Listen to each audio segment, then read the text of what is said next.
What's going on YouTube? Zenz here, back again. This time we are not opening Yu-Gi-Oh card packs. I am showing you my deck because I've actually had several people in the comments ask for me to do this video. I don't know if it was the same person, maybe it was, but I don't really care. I feel like this would be a good video, so we might as well just kick it right off. So, my deck, this will give it right away as soon as I turn it over, is a fairy deck. Yes, I am a fairy. Very much so. I love Master Hyperion. He is probably my favorite card in the new generation of Yu-Gi-Oh! I just love him so much. I mean, obviously he's not my favorite because there's just the old school Yu-Gi-Oh! Cards that you can't go wrong with. But Master Hyperion, I just absolutely love him. So let's go through my deck, strategic-wise. It's basically just around him. I mean, if I get him out, that's the greatest opportunity for me to win. And I only play with my friends. It's not like I go competitive or anything, so don't judge my deck too harshly. But anyway, we have two of him, two Master Hyperions, and then of course two the Agent of Mystery Earths to get him out. So some reason they wanted to stay with him. And to the Agent of Miracles Jupiter. Get a different sitting position here. And these are just for agent cards to help to get Master Hyperion out, because he can be special summoned from your hand by banishing the agent monster from like anywhere on the field or in the graveyard or in your hand. So pretty awesome. And then we have the Agent of Creation Venus, two of her, and some Mystical Shine Balls to go along with her effect, which is like you can special summon Mystical Shine Balls. And the reason I put Athena right here in my deck is for the Agent of Creation Venus, because Athena's effect is really cool. Every time a fairy type monster is normal or special summoned, you inflict 600 points of damage to your opponent. And the Agent of Creation Venus's effect is special summoning Mystical Shine Balls. And then Athena's effect also is that once per turn you can send one fairy type monster from the field to the graveyard to special summon one from the graveyard. So you can do like 2,400 points of damage just from her effect alone if you got this combo. So it's pretty cool. To Zeraldus, the Herald of Heaven. These are basically my terraformings to get out my Sanctuaries in the Sky, because Sanctuary is very much needed in this deck. And the awesome part about how you can discard this card to get out a Sanctuary is that it helps out Master Hyperion's effect, which you can banish one fairy type monster to target any card on the field and destroy that target. And then with Sanctuary on the field, you can do it twice. So it's pretty awesome that this card just kind of already just is a send to the graveyard type card, and then you have Sanctuary out, and then you can do it twice. So yeah, we have two of him. And we have two Hecatrice. I think that's how you pronounce it. I'm not quite sure. But this is to get out Valhalla Hall of the Fallen, because Valhalla is a very good card. And also, once again, to get a light fairy type monster into the graveyard for Hyperion. And then we have an Air Knight Parshath Mosaic Rare. I got that out of the new battle pack. It's pretty awesome. And Nova Summoners to get out Air Knight. And they're basically like Shining Angels, but it's only one light fairy type monster, so it's not just a light monster like a Shining Angel.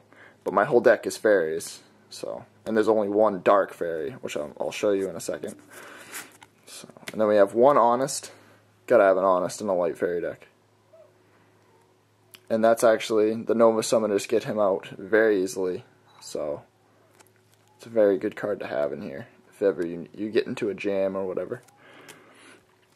Guardian Angel Joan, very good card. 2,800 attack, and when it destroys opponent's monsters, you gain life points equal to their attack, so very nice.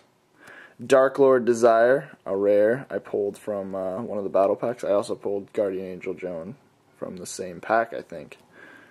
So, very, very good card.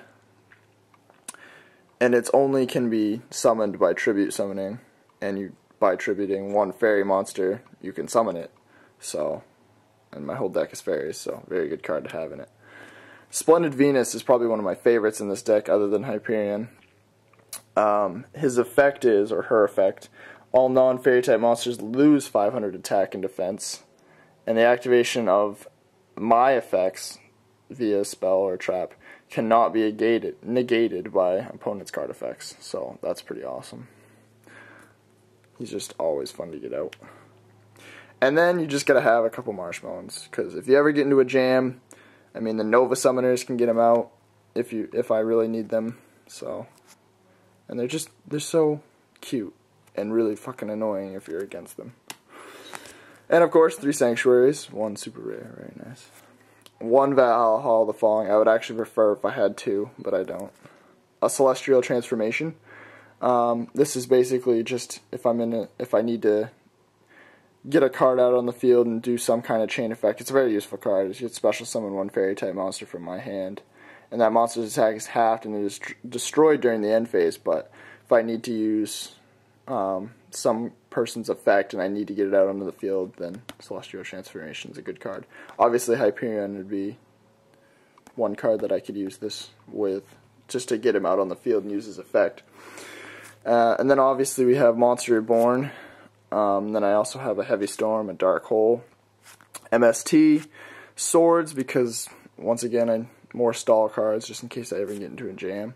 Compulsory as our trap, Fiendish Chain, Torrential Tribute, Divine Punishment. That's like my Solemn Judgment, because when Sanctuary is on the field, activate only if Sanctuary in the Sky is face up on the field. Negate the activation of a spell, trap, or affect monster's effects, and destroy that card. So basically a Solemn Judgment, but without the half life points. And most of the time I'll have Sanctuary on the field more often than not, so it's a very good card to have. And then Black Horn of Heaven as just another kind of substitute for Solemn Warning. When your opponent would special summon a monster and negate the special summon, and if you do, destroy it. Just a very good staple card. And then I Call the Haunted, Regeki Break. That's a good card because I can also discard another fairy card to my graveyard to banish for Hyperion, and just a nice magic cylinder because they're always useful. Alrighty, hopefully you guys enjoyed. I also have a very it's not even close to a complete Fire Fist deck. It's just got a bunch of random cards put into it. I mean, obviously they're Fire Fist cards and Fire Formations, but it's just that I don't have any of the right cards to make it a very effective deck yet. I've just put in a bunch of like good filler cards to make it playable, so I can have fun against my friends and stuff. But it's not really worth showing, because obviously you guys can look up videos on that. But hopefully you enjoyed my fairy deck. I love my fairy deck. It's just amazing. Everybody thinks, oh, you're running fairies, it's like the gayest thing ever. And then normally I kick their ass, so I mean, fairies are just they're my deck. So hopefully you guys enjoyed the video. If you did, maybe leave it a like, and if you have not subscribed to my channel, please do so for more Yu-Gi-Oh videos. Thanks much, guys. I'm Zenz. Love you all very much, and I'm out. Peace.